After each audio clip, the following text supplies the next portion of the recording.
Hello everybody, my name is Ian Kirkpatrick. I'm an author, idiot, and loin streamer, and today we're going to be doing a much needed update on the generative AI stuff that has been going on, because obviously there is a lot. Every time I do a video on this, I'm like, by the time the video comes out, there's going to be so much more stuff going on, and this is like 3 weeks worth of stuff of just like, and I've even compacted it. So I don't know how long we're going to be going today, but hopefully I can catch you up on some of the things that I've seen. Let me know if you've seen things other than this in the comments below or any of your thoughts on the subjects. The point of doing these is mostly to keep updated on like conversations that are happening, what experts in the field are saying, what different avenues people are going through, and just to like share. I can only share with you my perspective and like what I'm seeing that has brought me to believe and feel the way that I believe in the usage of things, especially because there are some writers that I know that vehemently use generative AI, and there are questions regarding that. But you know what? We've done a video on that before. But before we get started, number one, if you enjoy what I do here on the channel, please remember to like, share, and subscribe for more.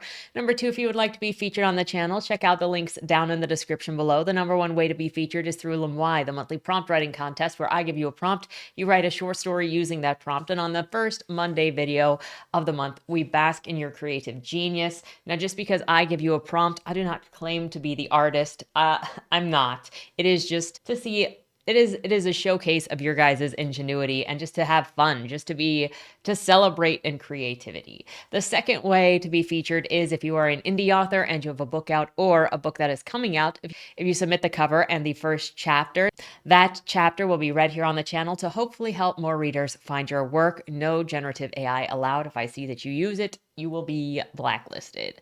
The third thing is if you would like to check out any of my books, they're available at any of your favorite places to get books. With theoretically my newest novel coming out in the fall, we'll see how things go. With that said, let's just jump into it because we got so many topics to cover. First, I'm sure that you have heard of it because it was such a big wash of things at the beginning of April here, where OpenAI had jacked Miyazaki's style, the Studio Ghibli style, and was using that to market their product because, like, everybody loves Studio Ghibli. So we have, even down here with Grok, it's not even just OpenAI, but we already know that all of these LLMs all come from the same data sets.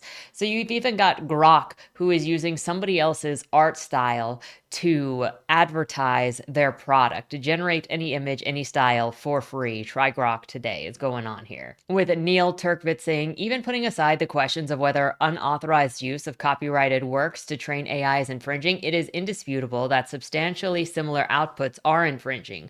OpenAI and Grok/X have some serious potential liabilities for generating and using these images themselves, and we can only hope because once it starts costing them bigger money, like from lawsuits, they'll have to stop doing it. Other things with this, Dextero, I want legal action to be taken. I can't stand Ghibli being treated so cheaply. The One Piece director, Megumi Ishitani, has called out Studio Ghibli AI art trend, demanding legal action against the unauthorized use of Miyazaki art. So, like, we're going to get into it later where there's somebody saying I haven't seen any good artists actually being against a generative AI. That's obviously just a denial because there have been the heads of every major studio, the groundbreaking artists against this, and they just don't care, which is what it comes down to. Is there is this weird, bizarre hostility towards artists from these people, and I don't know if it's just from jealousy. I mean, I'm sure that there are multiple reasons. I don't want to try to like make a monolith out of anyone because I'm sure that there are multiple reasons for this, but there is such vitriol and desire to destroy artists behind this that it feels personal, like somebody else's time and skill going into learning arts somehow affronts them personally, or like they were beat up in high school by artists. I don't really know, but there is such a personal aspect to the Gen AI Bros act. And it also feels like some of them feel owed. Like they hate Hollywood. It's the same people that just hate all arts, hate all Hollywood, likely connected to the same garbage movement that calls all current media, all current art, garbage because they don't actually listen to current music. They don't actually watch current movies. They don't read current books. Like, they see headlines and they see book talk, and then they just call everything garbage instead of investigating what their peers or entertainers or artists are doing today. And that feels personal. Like the whole thing with a game coming out and the game is not specifically catered to that person. And so they start going on this rampage about how it's all woke and how everything is garbage and nothing good has come out since Gamergate. Red Dead Redemption 2 came out in 2018. Okay, that is just one example of a magnificent game. So don't tell me that nothing good has happened in 11 years. I don't believe it. You're just miserable. And that's not an insult. I feel sorry for you. Anyway, this will be linked just below if you would like to read the article from Dextero. One Piece anime director slammed Studio Ghibli AI art. On April 2nd, Megumi Ishitani took to X to voice her despair and frustration over the machine-made Ghibli art flooding the internet. Are there any Japanese who use Ghibli AI? I'm in despair. It's an act that could damage the value of the Ghibli brand, the director wrote. Megumi followed up her original post with another tweet stating, I want legal action to be taken. I can't stand seeing Ghibli treated so cheaply. She then questioned the legality of ChatGPT's lifting of Miyazaki's art style, writing, there's no way that Ghibli would officially give permission, right? This was without permission. Why is this allowed? And it is such a disgrace. So I don't expect anybody who actually disdains art and artists to have any respect for the sources that they are ripping off. However, anyone who has ever said that they like Ghibli's art, Studio Ghibli art, or Miyazaki is doing an incredible disservice and insult, spitting in his face by stealing his art style and using the stuff after he has also disavowed completely generative AI. Like, what a disgusting thing to do. Fortunately, from Futurism, lawyer says Studio Ghibli could take legal action against OpenAI. OpenAI could be blurring the lines between homage and outright misrepresentation. OpenAI's extremely popular AI chatbot tool, ChatGPT, caught a huge wave this week when untold numbers of users started using it to generate images evoking the style of animation legend Miyazaki's work at Studio Ghibli. The trend quickly took on a life of its own. Even OpenAI's CEO, Sam Altman, even OpenAI's Sam Altman took to Twitter to joke about it being turned into a twink Ghibli style. OpenAI has since started cracking down on the trend, implementing a confusing range of changes that now often refuse requests to generate images in Ghibli style. The viral trend and OpenAI's chaotic response reignited a heated debate surrounding copyright and the use of generative AI directly undermining the work of human artists and publishers, including the extremely talented animators at Studio Ghibli. And according to former counsel of the TV channel Showtime and AI expert Rob Rosenberg, Ghibli may have actually be able to take legal action against OpenAI over the situation. While it's a complex question whether the Japanese animation studio would have enough grounds, the company might have the ability to claim OpenAI has violated the Lanham Act, which provides the basis for claims related to false advertising, trademark infringement, and unfair competition. Rosenberg, now the former Telluride legal strategies, told Futurism.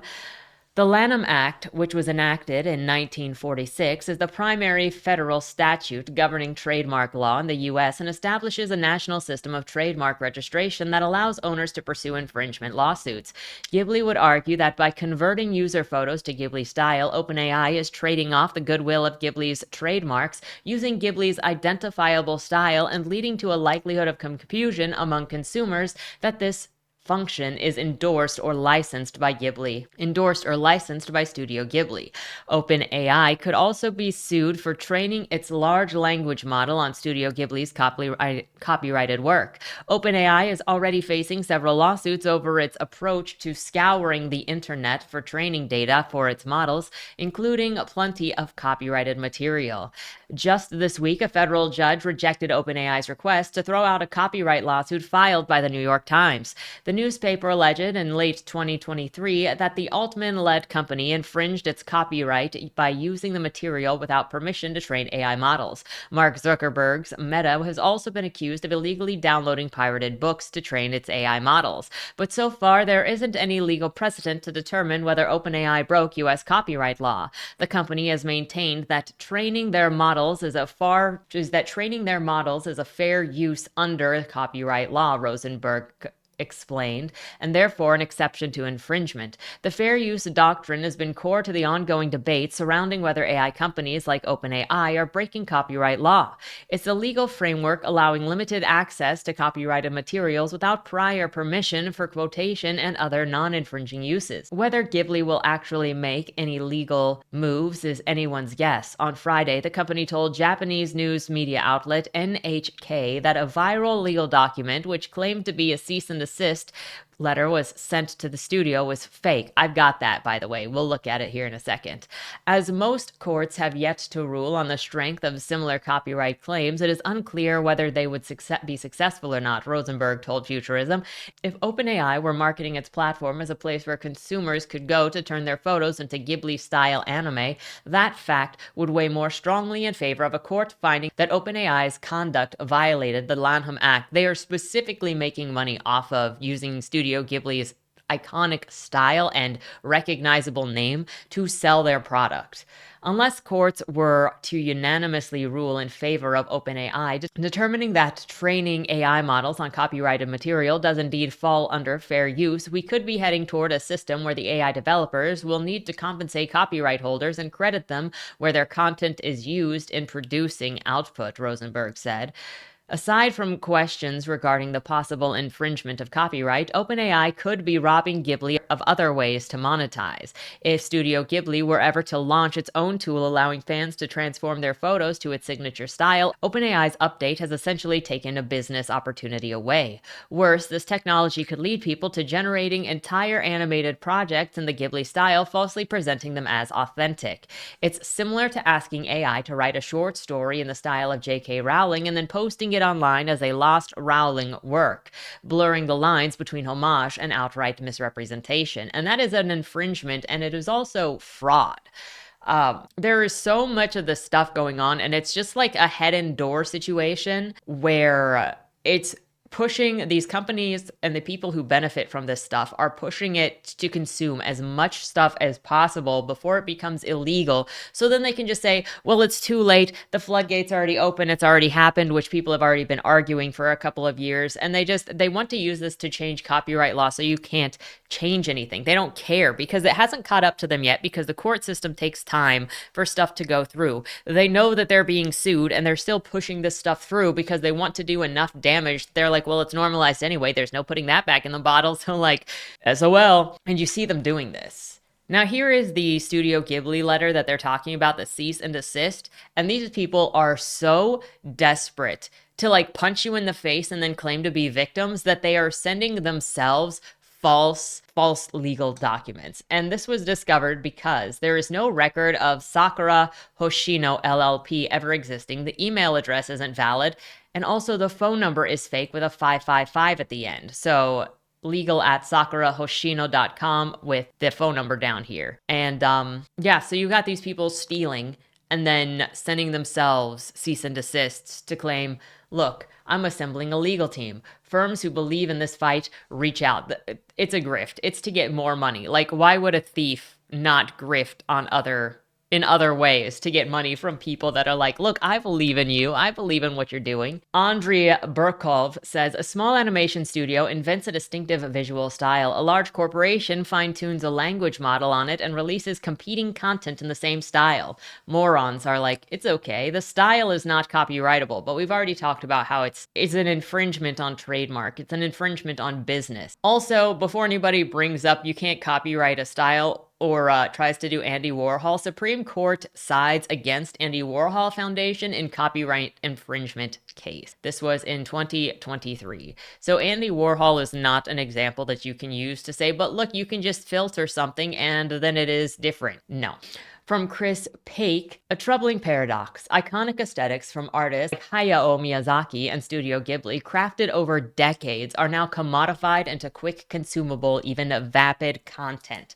It's just content. And we've talked about it before on this channel of just like taking something meaningful and just making it into consumable whatever. The commodification is something that like not only weakens the value of everything else, but it floods the market with meaningless things. And if we're already talking about how difficult it is to find like movies that people like, or music that people like, or books that people are like, or books that are different than the current trend chasing, like anything, creating this machine that just pushes out vapid, quickly consumable stuff all the same is just going to make it harder, because you're literally just getting copies of copies of copies of copies that are putting all the same keywords in, and they're written by the same garbage machine algorithm. This commodification turns meaningful, handcrafted narratives filled with emotional depth and human struggle, and I would add human experiences, into hollow memes, diluting their artistic significance. Ironically, this AI-driven appropriation of personal art styles mirrors socialists' ideals of collective ownership, yet it thrives in tech sectors that are vocally pro-capitalist. Tech-driven distribution invites the ethical question: are artists like Miyazaki fairly compensated, or are they placating of additional fame merely a superficial justification and appeal to the perceived virtue?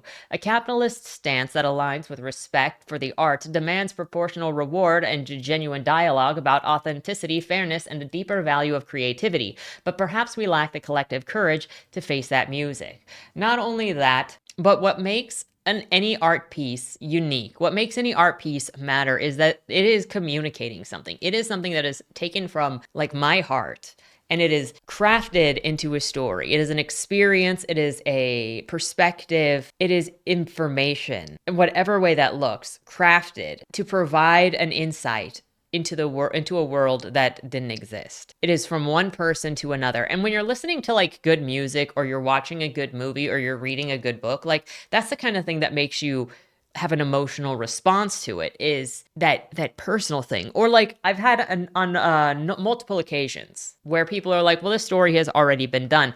The thing that makes your version of a story one that hasn't already been done, even if the plot has already existed somewhere, is that it doesn't have your touch.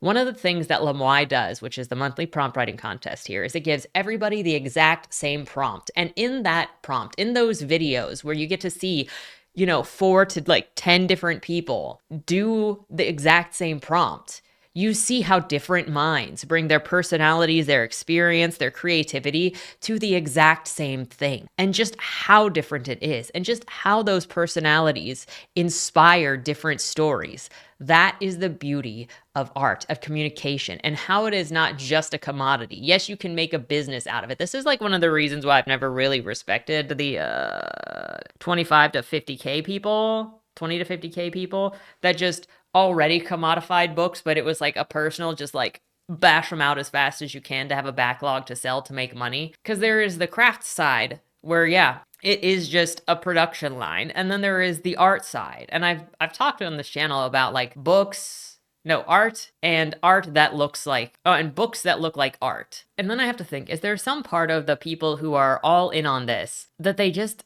lack empathy entirely, that they just don't see a purpose? Like they just see art as something to sell, as gig work, as something to fill blank time with, as something meaningless, that they really just see slop. And I've seen people that think that they are writers that just create like purposefulness, meaningless stuff that maybe it means something to them, but it's got no craft, it's got no thought put into the reader, it's got no thought put into anybody else, and they're disrespectful to everybody else in the industry and everybody else who are their peers. And so it's like you have to wonder if many of these people that use this stuff, they don't respect the art form. They don't respect what it is, and they don't respect the people that do it, and they don't know what art is actually for. From Robbie Shillstone, Miyazaki spent his entire life building one of the most expensive and imaginative bodies of work, and most expansive. Miyazaki spent his entire life building one of the most expansive and imaginative bodies of work, all you can do, all so that you could rip it off and use it as a filter for your vacation photos. Not into this one bit. Protect artists. I can't think of a worse artist. From Ed Newton Rex, The entire Studio Ghibli thing is awful, but by far the worst part is the people actively celebrating that this would sadden/anger Miyazaki, Studio Ghibli's creator. Silicon Valley has never been in a worse place. It's sickening to watch the artist hate spread. And I mentioned this earlier in the video, so I'm not going to wax on about it more. But like, there is so much anger and so much resentment and so much like very specific vitriol for artists in this, where they're like, oh no, it's just a tool. Remember when they were saying it's just a tool and it's not that deep and you better just adapt or die? I mean, adapt or die was already vitriolic. But can you think of, I'd love to hear your thoughts on why you think that there is so much vitriol, because obviously I could sit here and make up my own observations or make up my own theories. But if you have seen the vitriol that goes around and the dancing around and the desire to see artists fail, not just the desire, the excitement to see artists fail, let me know your theories down in the comments below, because it is interesting just how hostile they are. And the number of people that also think that artist class is super bougie, rich class is bizarre, considering I remember going into college for theater. I remember being involved in the arts and everybody always telling me that it's a bad thing to go into school for because you're always going to be poor because there's no money to be made in the arts. So like, how did we go from being constantly insulted for going into the arts instead of STEM because there's no money there?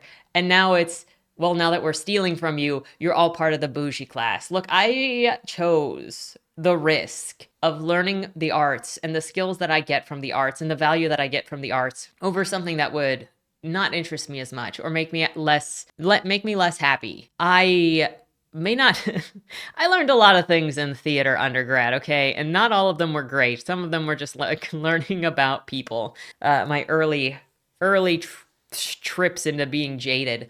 But I did learn a lot about storytelling, and I learned a lot about presentation. You probably wouldn't guess it from how I am here, but I was really shy and really awkward. And one of the reasons that I pushed myself to go into theater specifically, I mean, other than I wasn't doing the music program, is that I wanted to get better at presenting. I wanted to get better at being able to talk to people because I had a fear of being seen by people. Like, I was just ashamed to be seen by people. And so I had a really hard time presenting. And I'm like, I know that I need to be able to talk to people, especially if I want a job on a stage, which at that time was singing.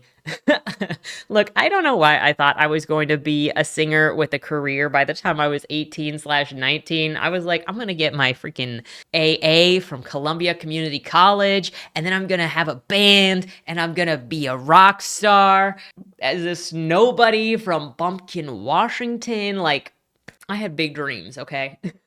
But by the time I was going to UAA, I still knew that I needed to be able to interact and to talk. And I forced myself into situations that would make me come out. And I learned some very valuable things from different acting methods, from looking at plays, from looking at actions in plays and how movement goes in plays. And you can actually see the impact of stage plays on my writing. And not just stage plays, but acting. Especially in how I talk about like the Meisner method. Now, I never use the Alba acting method for anything, but in like writing related, but I am still very appreciative of the Alba method, because for that, it feels like you learn more about emotions in general, and that emotional responses are not only mental, but they're also physically evoked. Like, I don't know, this is going on a side tangent. So for me, I have a very big interest in psychology, if that's not obvious. I have a master's degree in forensic psychology. And so I also think that creative writing and theater have helped to merge with that forensic psychology and the examination of the mind. And so if you look at stuff like the Alba acting method, you can pathologize emotional responses a little bit. Now, emotional responses are part inward, but when you're starting to have those emotional responses, it does a specific thing to your body. Okay, there are 3 things. I'm going to do this like really quick because I personally think it's really interesting. You can let me know if you've ever heard of this before. I only have a bachelor's in theater, so please don't come at me if you're like way smarter in Alba than me. But Alba, there are 3 things that affect your emotion. And now I can I'm so self-aware of it now that when I'm upset, I can feel it. And there were only 6 recognized emotions when I was taking Alba. I don't know if it's expanded. And they are all opposites of one another in some way. They're very similar to, they're paired off. So you've got joy and sadness, anger and fear, and then warm love and erotic love. And the 3 things that each of these have that your body will go into if you're feeling an emotion is a breathing pattern, a posture, and a facial expression. Or not a facial expression, but how your muscles in your face are. And I usually do the examples of now those are paired together because they have very similar structures, but sometimes are opposite. Oh my gosh, I just remember doing Singing in the Rain and trying to come out as angry when I was RF. And I got so angry I forgot my lines. Anyway, what I'm saying here is I learned a lot of things. This is a complete side tangent, and I'm sorry, but I hope it was interesting.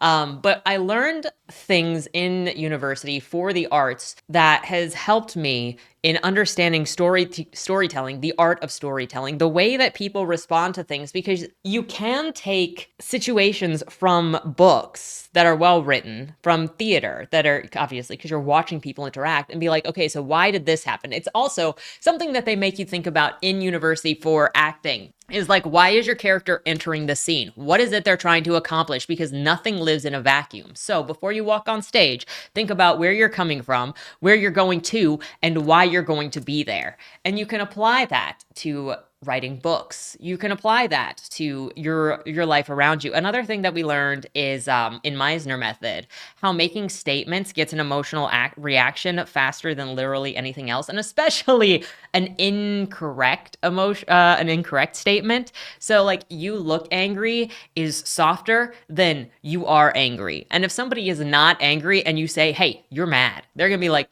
not freaking mad. Anyway, there's a lot to learn about human psychology and human response through theater, and I learned a lot about presentation and interaction, and I'm not saying that I'm very good at interacting with people because of it. However, because Lord knows I have issues. However, there were things that I took away. But this goes back to, why is there so much hate specifically targeted at artists when all of my life, at least, I remember being insulted for choosing to pursue the arts instead of something more practical because there is no money in the arts. Even one thing in grad school for creative writing, they were like, don't expect to make money if you come in as a poet, because my grad school did poetry, nonfiction, and fiction focuses. And they were like, if you're going to pursue poetry in university, just expect to not make money from it, because it's 99.9% of poets do not make money from their poetry. So let me know what your theories are on this, and we'll just get through that tangent. Moving over here, I mentioned it earlier with Meta's massive AI training book, Heist. What authors need to know from the Authors Guild. You just found out that your book is on a list of 7.5 million pirated books. Today, The Atlantic published a search tool that allows authors to check if their works are in LibGen, an illegal pirate site AI companies copied for their AI systems. This is a similar tool to the one that journalist Alex Reisner previously made available for the Books 3 AI training dataset last year. But this new list has more than 7.5 million books that were copied, at least in part, if not in full, by Meta and other AI companies for their AI systems. It is not clear whether Meta downloaded or used every book in LibGen. Pirate sites are illegal sources of books for training. The Authors Guild has collaborated with publishers and the federal government to combat major piracy websites that cost authors millions in lost sales. We took down Z Library, and more than 250 mirror sites successfully sued Kiss Library and assisted publishers in actions against LibGen, resulting in blocked U.S. domains and multiple millions of dollar fines. These sites remain challenging to permanently eliminate as they operate from Russia or Ukraine beyond U.S. jurisdiction and quickly migrate to new domains when blocked. Meta and other AI companies know exactly what they are doing, but they did it anyway. Why? Because they needed books for their quality writing style, expression, and long-form narration, and would rather steal them than ask and pay for them, as they do all the same other necessary components for their AI, such as electricity and programming. A legal action is already underway against Meta, OpenAI, Microsoft, Anthropic, and other AI companies for using pirated books. If your book was used in Meta, you're automatically included in the Cadre versus Meta class action suit in Northern California without needing to take immediate action. The court is first deciding whether Meta broke copyright law, with that decision expected this summer, before officially certifying everyone as a class. You don't need to be named plaintiff or benefit or receive damages if you qualify as part of the class.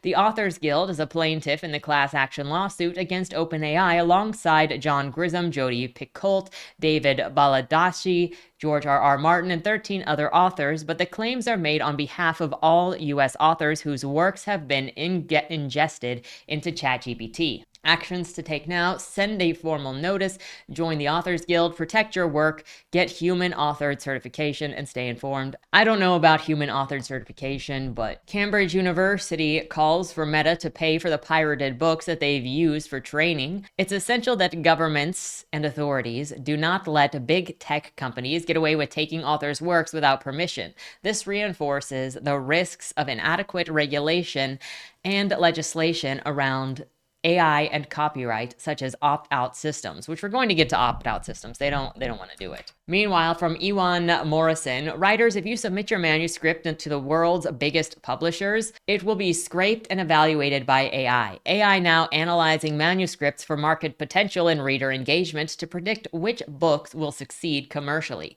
AI always recommends more of the same.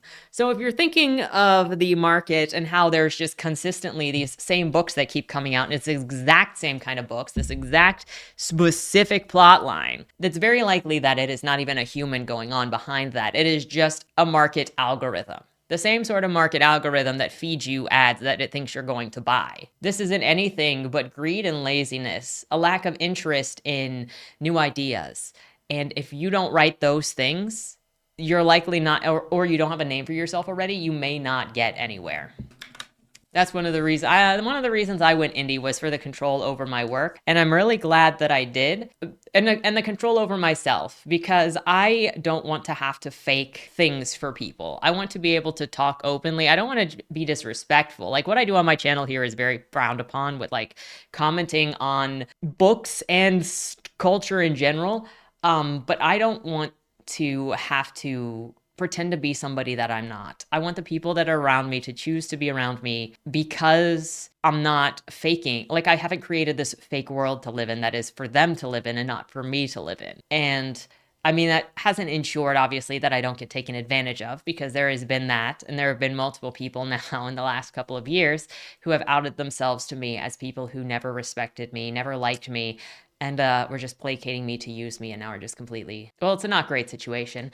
Anyway, but I preferred it so that I could be a genuine person and share my genuine thoughts on things. I also did it to have maximized control over my creative projects, which I appreciate because it allows me to do what I want to do. Now, I lack some of the polish of industry, but I'm okay with that. I'm okay with being a garage band. I've always been a little bit of a punk. Who else wears freaking homemade cardboard shackles to church as a child if you're not a little bit punk? Okay. The garage band is where it's at. But it's allowed me to make sure that I finish my series. Like Bodymore got finished, not because of sales, of requiring sales and then getting cut off because there weren't the sales, but because I got to finish it. So I get to make sure what gets finished. I get to make sure that the full story of what I want to tell is honestly in there without it being manipulated by somebody who doesn't like the ideas that are in there. And I went through that in university when I had people that didn't like what I was working on. And while some of my mentors gave me some good information, they also pretty much hated my project. So for political reasons. So, I mean, it was the humor, but whatever. Anyway, moving on. Reed Southern reporting NaNoWriMo has shut down after AI and content moderation scandals. I'm assuming the content moderation scandals have to do with the forums where they had minors who were being inappropriately interacted with and moderators, because there was a thing, I talked about it like a year or two ago, where they'd shut down the forums so that people couldn't talk to each other, and they said, don't meet for NaNoWriMo saying NaNoWriMo because we're having issues. But this is what you get when you are theoretically an organization for the arts, and then you start saying that this isn't about the arts anymore. Meanwhile, you also have this over here with Elliot Roberts sharing from Jack's Films. What I find so insidious and revolting about these people who promote AI is the gleeful way that they declare the apparent end of artists' livelihoods.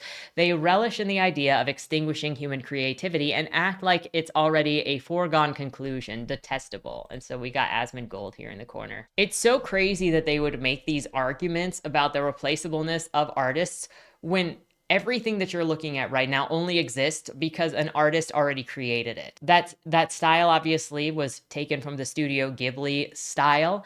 And then that movie was Lord of the Rings, and they just put the filter on it. So 2 separate studios already created this thing, and this just did a bootleg of both of them.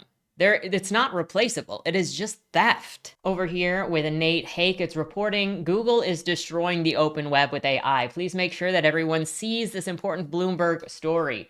And what it is saying is Google search shifts leaves website makers feeling betrayed. So what this freaking AI takeaways, get out of my face. In the absence of clear answers from Google, creators have struggled to discern how much of their pain is due to AI overviews or due to the changes of their searches. So what this article says, and you can read it in full down below when I put it in the comment or in the description, is that the generative AI Google is scraping data from websites and redirecting people who are searching for things to Google's answers, taking the traffic away from those websites and killing the host.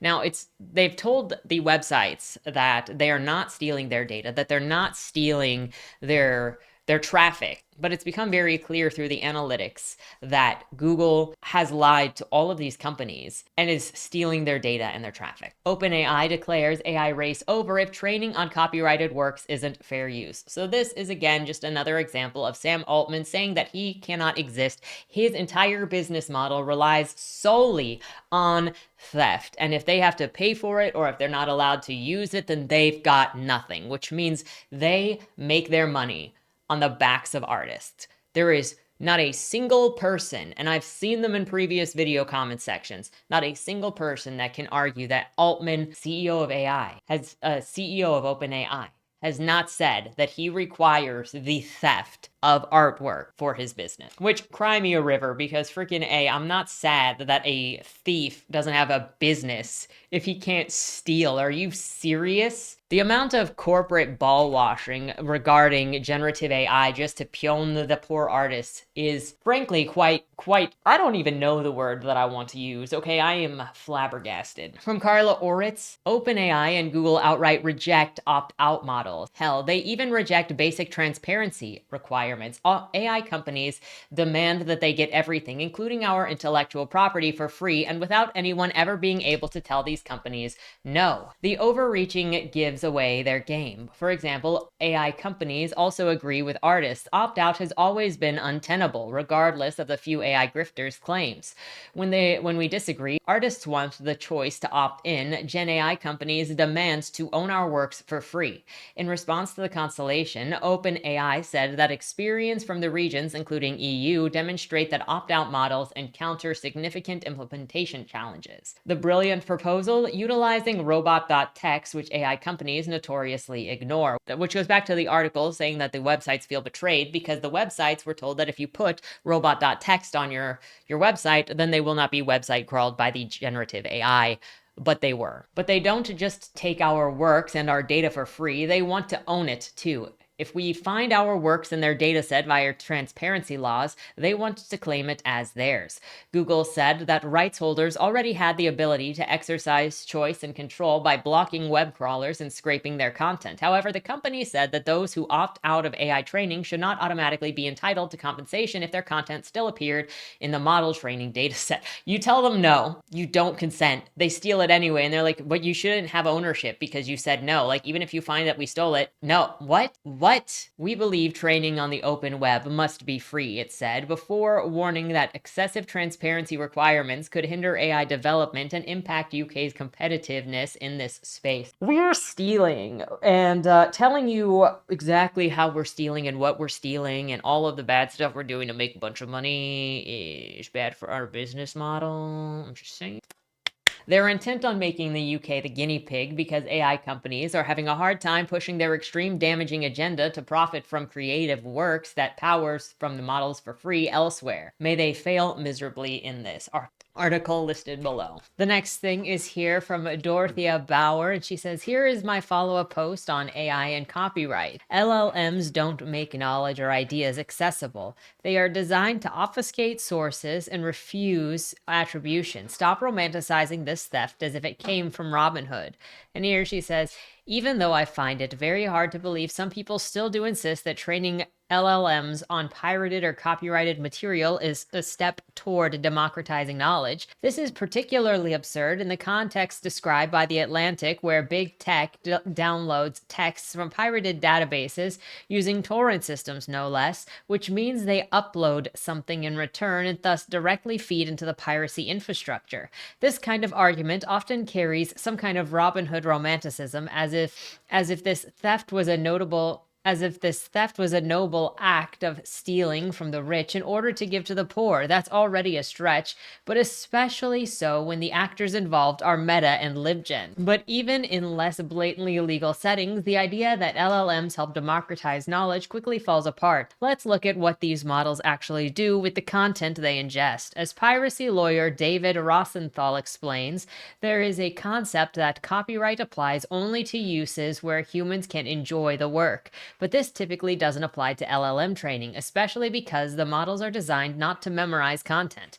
As Rosenthal notes, it's a common misconception that LLMs remember everything they see during pre-training. Also, there are anti-memorization techniques. Even where some memorization occurs, works are fragmented and blended with a vast amount of other data, causing the work to fade when looking at the model as a whole. In other words, the very reason why this practice is not considered a copyright violation is the same reason why it has nothing to do with making ideas accessible. LLMs are not designed to share knowledge. They are designed to dissolve it. They prevent attribution. They obfuscate sources. They do not democratize anything. They repackage fragments of intellectual labor into a probabilistic fog of language patterns. This is not Robin Hood. It's reverse Robin Hood. Value is extracted from underpaid authors, artists, and researchers in order to fuel systems that are controlled and monetized by some of the wealthiest and most powerful companies on the planet. An attribution or any other kind of recognition is not just missing, it is actively prevented.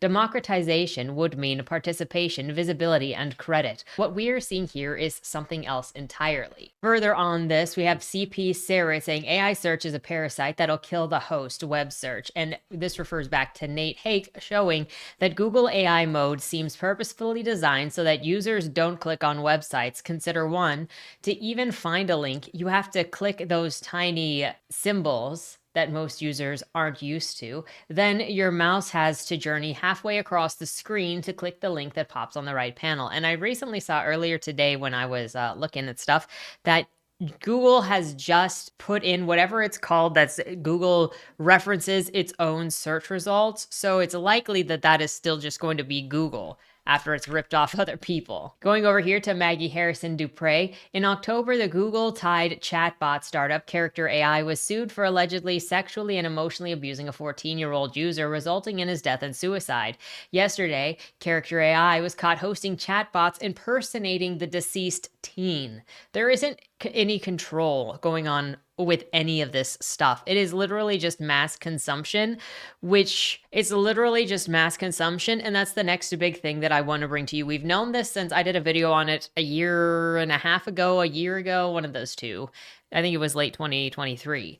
And it was about the Leon data set that already was proven to have carried like over 1,000 CSAM images. And those are child sexual abuse materials.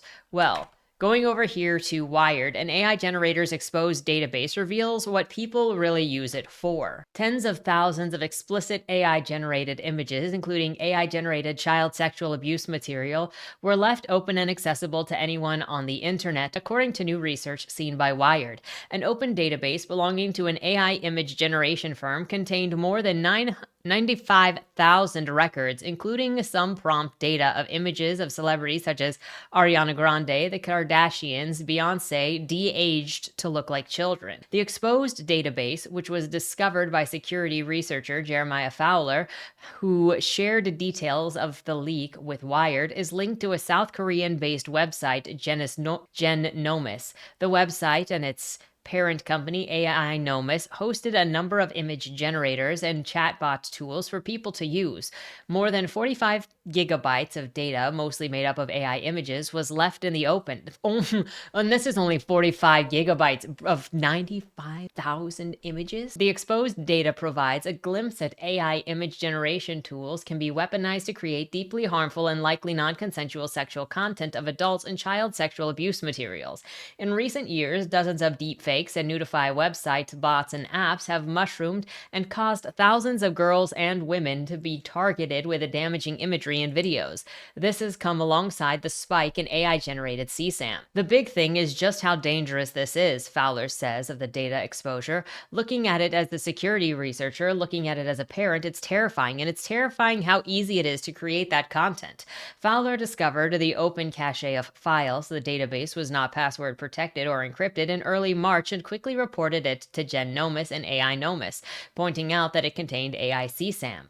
GenAI quickly closed off the database. Fowler says that it did not respond or contact him about his finding. Neither GenAI nor AI Nomis responded to the multiple requests for comments from Wired. However, hours after Wired contacted organizations, websites for both companies appeared to be shut down, with the GenAI website now returning a 404 page. The examples also shows yet again the disturbing extent to which this is a market for AI that enables such abusive images to be generated, says Claire McGuinn, a law professor at Durham University in the UK who specializes in online and image-based abuse. This should remind us that the creation, possession, and distribution of CSAM is not rare and attributable to warped individuals. I honestly have no idea how any of these, those are South Korean, so it's not necessarily under American jurisdiction, but I don't understand how anything that uses these databases and is used to create CSAM, like if OpenAI has been used to create CSAM, it's been used obviously to abuse sexually teenagers, how they're not being charged with distribution of child sexual abuse material or abuse of a minor, because they are in charge of this stuff. They are the ones piloting this stuff. And clearly, even with the Leigh database, they are in possession of CSAM. Before it was Wired, GenAI listed multiple different AI tools on its homepage. These included an image generator allowing people to enter a prompt of images that they want to create and upload images and include a prompt to alter it. There was also a face swapping tool, a background remover, plus an option to turn videos into images. The most disturbing thing, obviously, was the child explicit images and seeing ones that were clearly celebrities reimagined as children, Fowler says. The researcher also explains that there were AI-generated images of fully clothed young girls. He says in those instances, it was unclear whether the faces used are completely AI generated or based on real images. As well as CSAM, Fowler says, there are AI generated pornographic images of adults in the database plus potential face swap images. Among the files, he observed what appears to be photographs of real people, which were likely used to create explicit nude or sexual AI-generated images. So they were taking real pictures of people and swapping their faces on there. He claims of some of the generated images.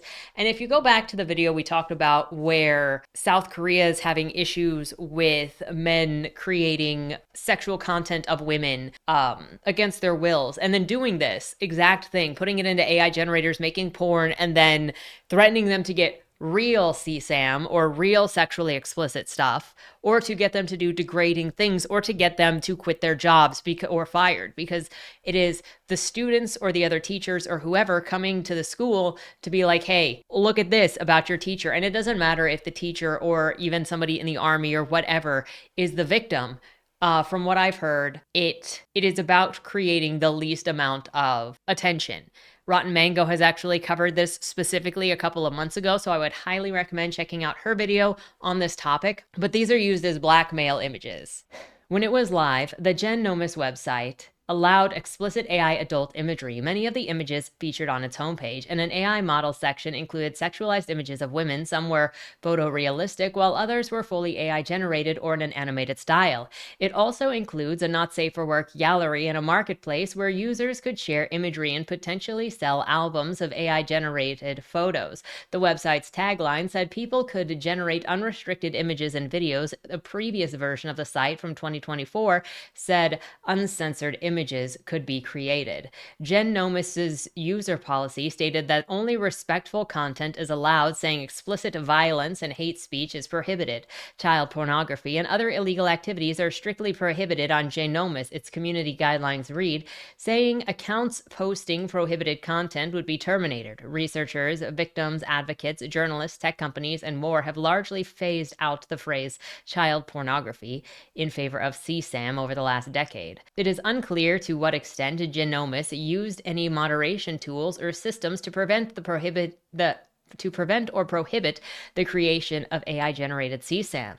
Some users posted its community page last year that they could not generate images of people having sex and that their prompts were blocked for non-sexual dark humor. Another account posted on the community page that the not safe for work content should be addressed as it might be looked upon by the Fed. If I was able to see those images with nothing more than a URL, that shows me that they are not taking all of the necessary steps to block that content, Fowler alleges of the database.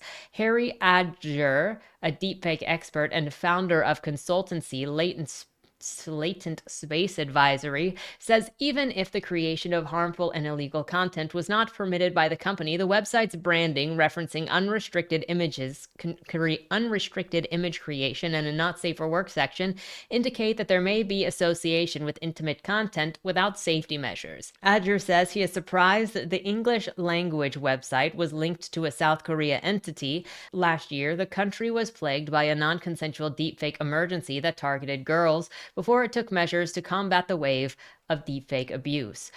Adger says more pressure needs to be put on all parts of the ecosystem that allows non-consensual imagery to be generated using AI. The more of this that we see, the more it forces the question into the legislators, onto the tech platforms, onto the web hosting companies, onto payment providers, all of the people who in some form or another, knowingly or otherwise, mostly unknowingly, are facilitating and enabling this to happen. This also related back to the Nth Room that was happening in South Korea a couple of years ago, another series that you can see on Rotten Mango with her great research. Fowler says that the database also exposed files that appeared to include AI prompts. No user data, such as logins or usernames, were included in exposed data, the researchers say. Screenshots of prompts show the use of words such as tiny, girl, and references of sexual acts between family members. The prompts also contain sexual acts between celebrities. It seems to me that the technology has raced ahead of any guidelines or controls, Fowler says. From a legal standpoint, we all know that child explicit images are illegal, and that didn't stop the technology from being able to generate those images. As generative AI systems have vastly enhanced how easy it is to create and modify in the past 2 years, there has been an explosion of AI-generated CSAM.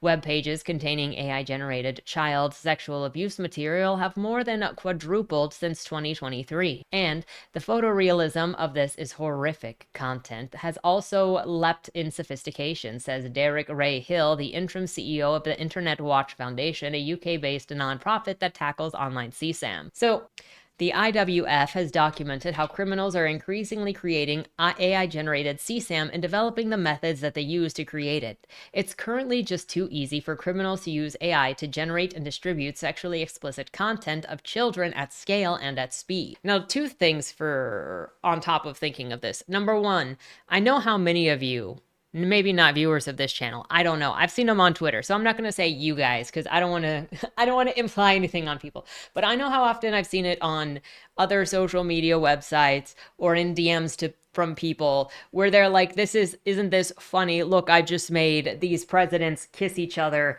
as a humiliation thing or something. It might be a meme to you, but this is what you're doing. And you are forcing people into sexual positions that they did not consent to, whether you like them or not. I don't see how this sort of thing doesn't turn into a revenge porn thing, even if they are consenting adults. The other thing is, this is talking about AI generated CSAM, which some of it is like modified, obviously, by taking celebrities or people that these people know and then modifying it so that they're naked, that they're younger, that they're whatever, doing sexual things, or completely AI generated content. And I've run into enough people on the internet who vehemently defend CSAM if it is considered fake. Who is it hurting? Well, it is hurting the person, number one, who is behind the training data.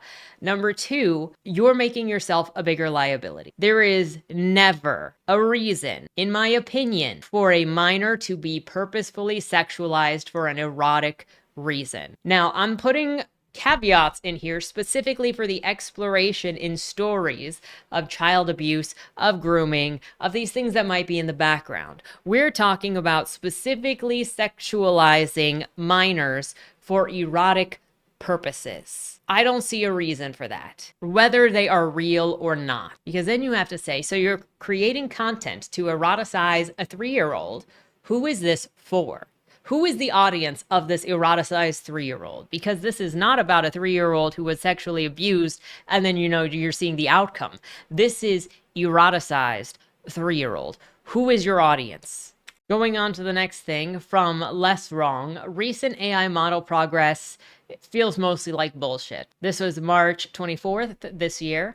About 9 months ago, I had 3 friends decide that AI had gotten good enough to monitor large code bases autonomously for security problems. We started a company around this, trying to leverage the latest AI models to create a tool that would replace at least a good chunk of the value human pen testers. We have been working on this project since June of 2024. Within the first 3 months of our company's existence, Claude 3.5 Sonnet was released. Just by switching the portions of our service that ran on GPT-4D, our nascent internal benchmark results immediately started to get saturated. I remember being surprised at the time that our tooling not only seemed to make fewer basic mistakes, but also seemed quantitatively improve in its writing vulnerability descriptions and severity estimates. It was as if the models were better at inferring the intent of the values behind our prompts, even from incomplete information.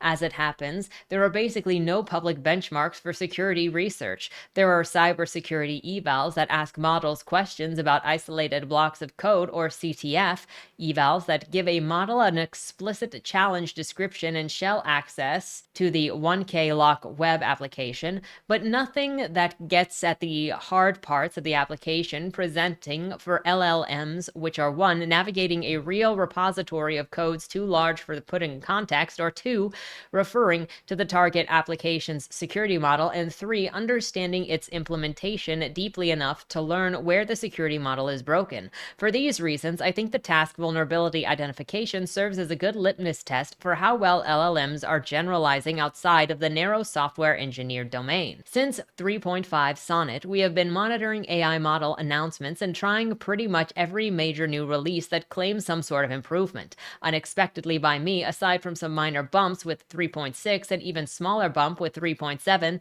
literally none of the new models we've tried have made a significant difference on either of our internal benchmarks or in our developmental abilities to find new bugs. This includes the new test time OpenAI model. At first, I was nervous to report this publicly because I thought it might reflect badly on us as a team. Our scanner has improved a lot since August, but because of regular engineering, not model improvements. It could have been a problem with the architecture that we had designed, that we weren't getting more mileage as the SWE bench scores went up. But in recent months, I've spoken to other YC founders doing AI application startups, and most of them have had the same anecdotal experience. 1, 099 Pro Ultra announced. 2, benchmarks look good. 3, evaluated performance mediocre. This is despite the fact that we work in different industries companies on different problem sets. Sometimes the founder will apply a cope to the narrative, but the narrative is there. I have read the studies. I've seen the numbers. Maybe LLMs are becoming more fun to talk to. Maybe they're performing better on controlled exams.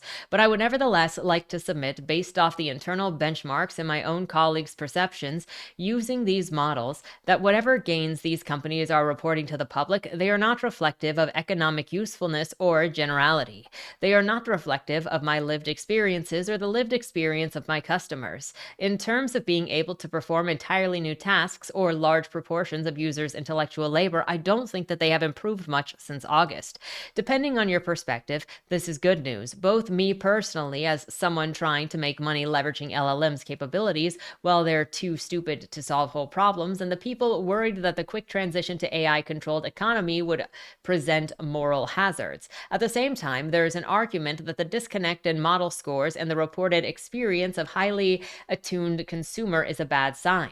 If the industry can't figure out how to measure and even the intellectual ability of the models now, can't figure out how to measure even the intellectual abilities of the models now, while they are mostly confined to chat rooms, how the hell is it going to develop metrics for assessing the impact of AIs when they're doing things like managing companies and developing public policy? If we're running into traps on good harding before we're even delegating the messy, hard parts of public life to the machines, I would like to know why. Who is asking for freaking managing companies and developing public policy to be handled by something else? Public policy should be managed by the people who are going to have to live by the policy. It's a human thing, not to give it to a computer. I don't even know who is asking for this. This is literally just oligarchs. Sorry to sound like conspiratorial. It just sounds like freaking oligarchs that want to have all the control, don't want to do things, just want to tell people what to do and have people on auto. And it's so, I don't want to say it's dumb, it's evil, because like if I say it's dumb, then it dismisses the culpability of that person. But so basically this article is saying that there's just no improvements that really are showing in this work. I will list this in the description down below if you would like to read the rest of it. Now, maybe you recalled from previous times people saying, no, it's not show me where the stolen pixels are, because these are not stolen images. It goes into a database as numbers. It's not saved in there as anything. It doesn't count. And then you've got this: generate a perfect copy of the guy turning to look at the other girl meme. And this person goes, it's black magic. Reed Southern says it's a copyright infringement. It's literally a Google search. Because and how would you grab that? How would you regenerate that if it was not just in the coding? Further on this, as if it's not more obvious that it is theft, with Louisa Jurovsky, people are using AI to remove watermarks from images. A reminder that in many jurisdictions, including the US, this is illegal and could result in fine. Here is what the US Digital Millennium Copyright Act, DMCA, states: no person shall, without the authority of the copyright owner of the law, intentionally remove or alter any copyright management information, distribute or import for distribution copyright management information, knowing that the copyright management information has been removed or altered without authority of the copyright owner or the law. 3. Distribute, import for distribution, or publicly perform copies of works or phonochords, knowing that the copyright management information has been removed or altered without authority of the copyright owner. And here you see with Didi removing the copyright marks from this image. That is nothing but theft. Actually, that is admitting to theft. OpenAI is casting its push for an exemption from copyright rules as integral to the US beating China in AI, using language just like it used by J.D. Vance in his speech to Europe, vowing that America AI would dominate. So that has to do with friggin' national security. Show me where feeding a machine owned by Silicon Valley of all of the arts has anything to do with national security. Link in the description because we've talked about this before. Also to note from Epic Fail here, pro-AI AstroTurf groups have started up another branch over at the UK, Beware, and this is Center for British Progress. And the assumption here is that more groups make the arguments look legit. So often, at least even in my comment section with the AI groups, you'll see people that come in and ball wash and, glaze for the generative AI. And I've seen them in other comment sections. None of them ever make any sense. They don't have to make sense because generative AI people can't evolve their arguments with time because all they have is recycles.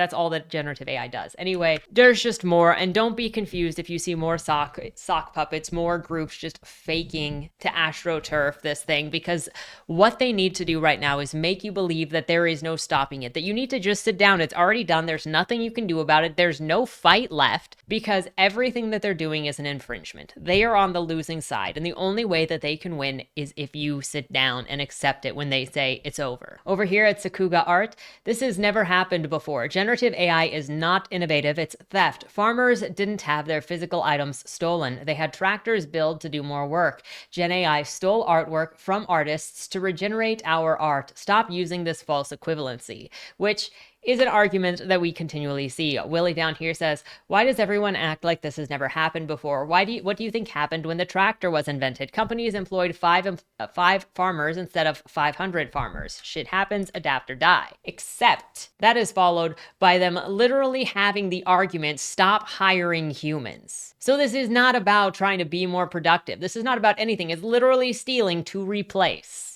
And we have an update here from Edward Newton Rex saying 50,000 people have now signed the statement on AI training, which says unlicensed generative AI training on creative works must not be permitted.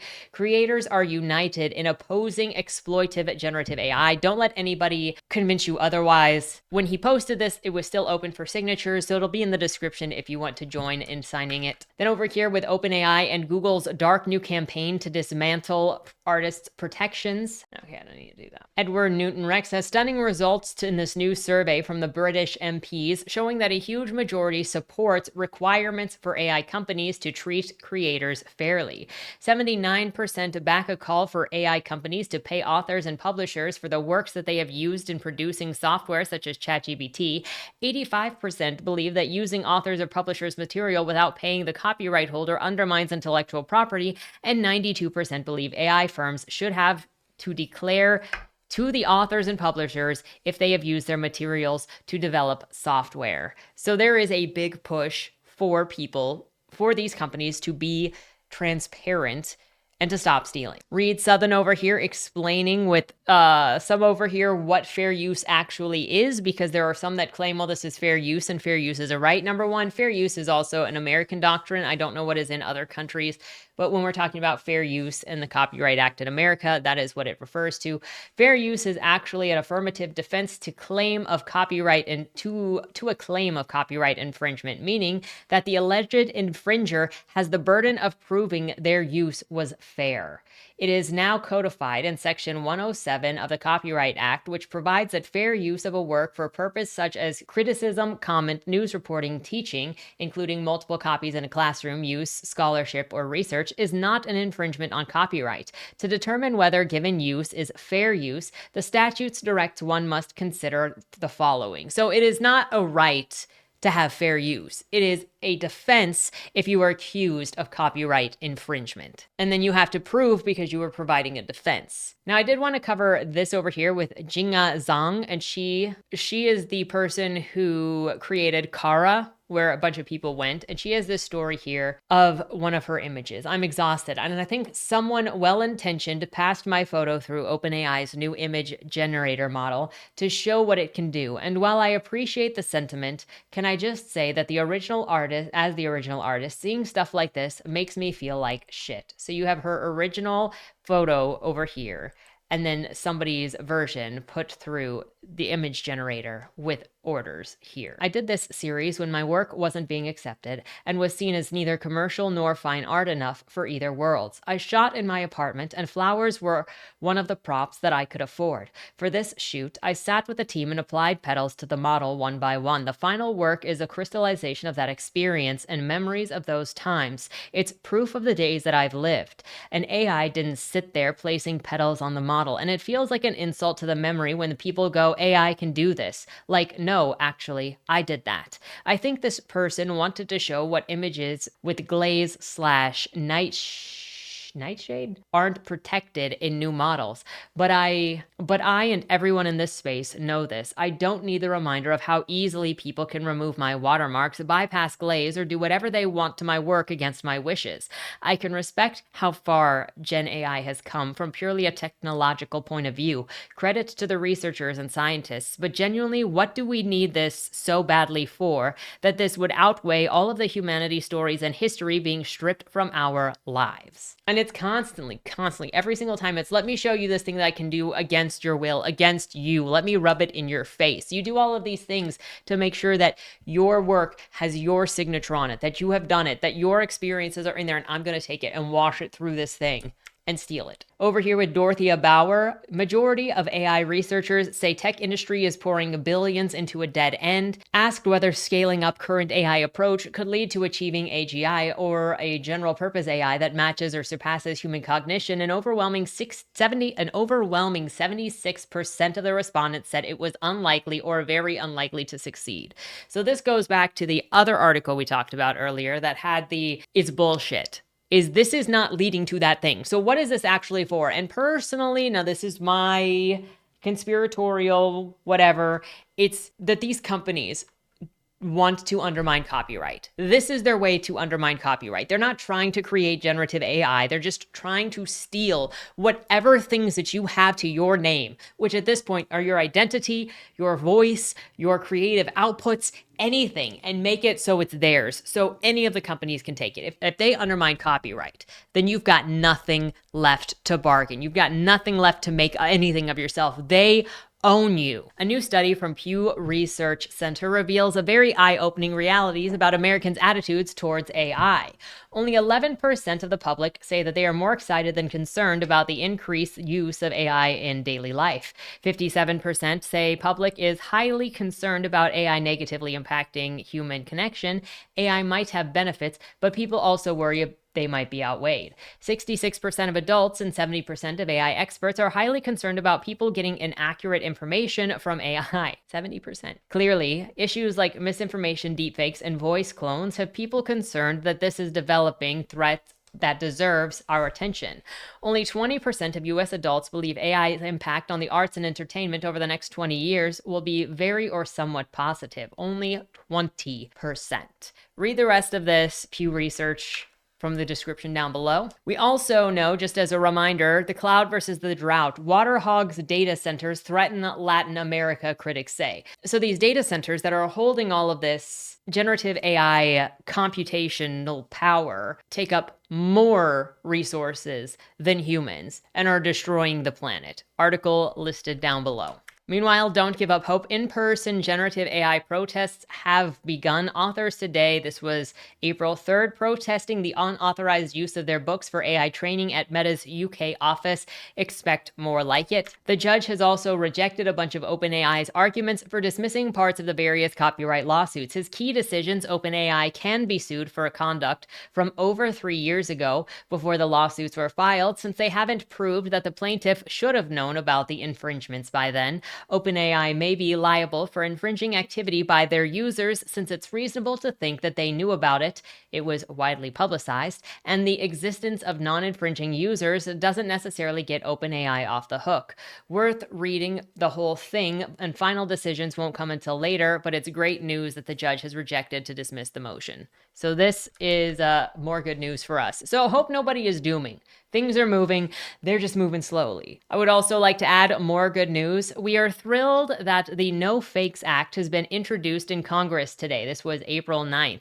This bipartisan bill will provide every American citizen with the rights to their voice, image, name, and likeness. Nava will be headed into the Capitol Hill soon to keep pushing for this important piece of legislation.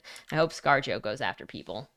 Once that happens. And then ending, I think this is, okay. Another good news to keep in mind from March 18th, U.S. Appeals Court rejects copyright for AI-generated art lacking human creator. You cannot copyright, anything that does not have a human creator, that the base is not a human creator. It has been stated in the appeals court, it is not happening. So don't let anybody fool you. And if you've used generative AI, anybody else can come and take whatever it is you did. You do not own a copyright, which is very ironic. You know, you do this, any of these books that we keep seeing pop up on Goodreads that are all generative AI could be yanked and put back up by another person. Now that would just destroy the freaking marketplace faster, or it could get them to take down more of these generative AI books so they don't do that. But I don't know. However, you don't own it. Whereas like with my books that are made by me, where the covers are made by Sam by hand, if somebody were to copy those and try to sell those, you would be violating a copyright, because since I've actually made those, they are copyrighted. But there's nothing that you can do for something that is generated.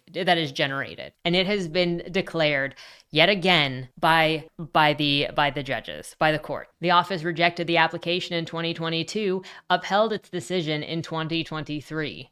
And this was reported this year. Finally, you have Paris Thalton saying, I haven't seen a single talented artist cry about AI art BT dubs. It's always the ones churning out the Steven Universe looking slop. Number one, I hate this kind of garbage because it's obviously somebody who's got a bone to pick with a certain type of person with a certain ideology, and they're not respecting artists. Period. They don't even see that artists may have different political opinions across the spectrum, and instead they look at Steven Universe, which I've already seen so many people bag on the style, the bean mouth, the whatever, the Cal Arts thing. This isn't about your personal beef with anybody. It is about the protection of all artists everywhere, regardless of their background, regardless of their political beliefs. But when you say stuff like this, you make it obvious that it is personal to you. Also, there have been no talented artists. Are you joking me? We just started this whole segment off with the Miyazaki business, and Miyazaki has been well known for saying that it is an insult to life itself. Also, George Crudo has a collage here. No talented artists are explicitly talented artists are explicitly avoiding and speaking out against GenAI. It's actually like comically one-sided how unified they are on this.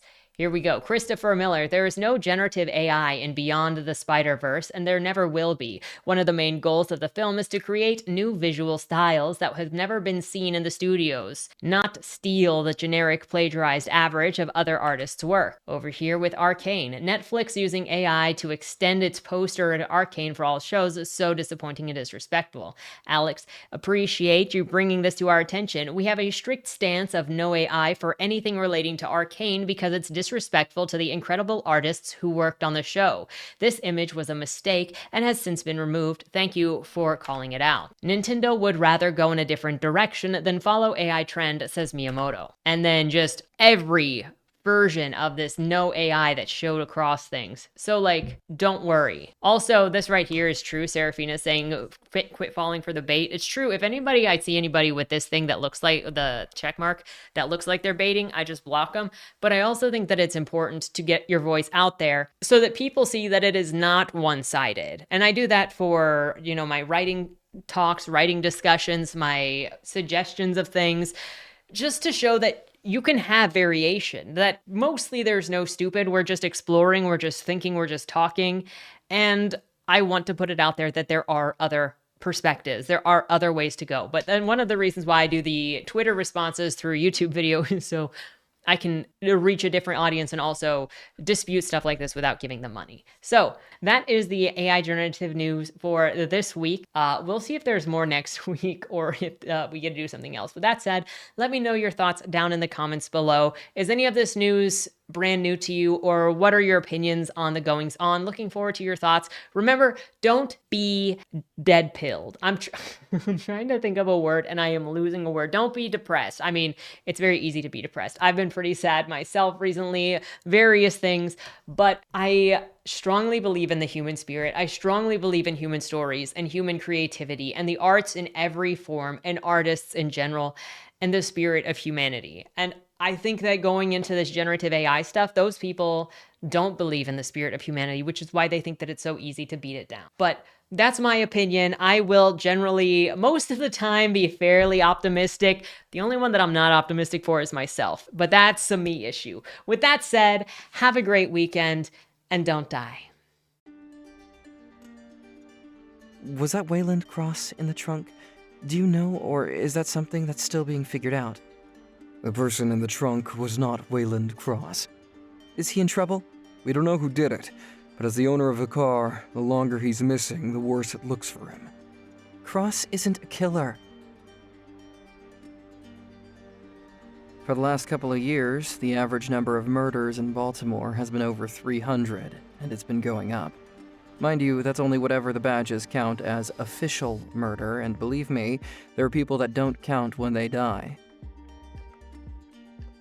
Wayland? If you're down here, tell me. I'm not talking to the badges, I've been looking for you. They found a body in your trunk. Way. Why? Did you do that? To the left, plain black letters read along the wall. You walked in the corridor. Once that ends, you chose the dark is on the right. My vision goes blurry, flickers black and black and black for longer intervals until I can't see anything at all. I'm not screaming anymore, but my voice echoes back to me. Where the hell am I? You're dead, Josephine. Even smart people do stupid shit sometimes, right?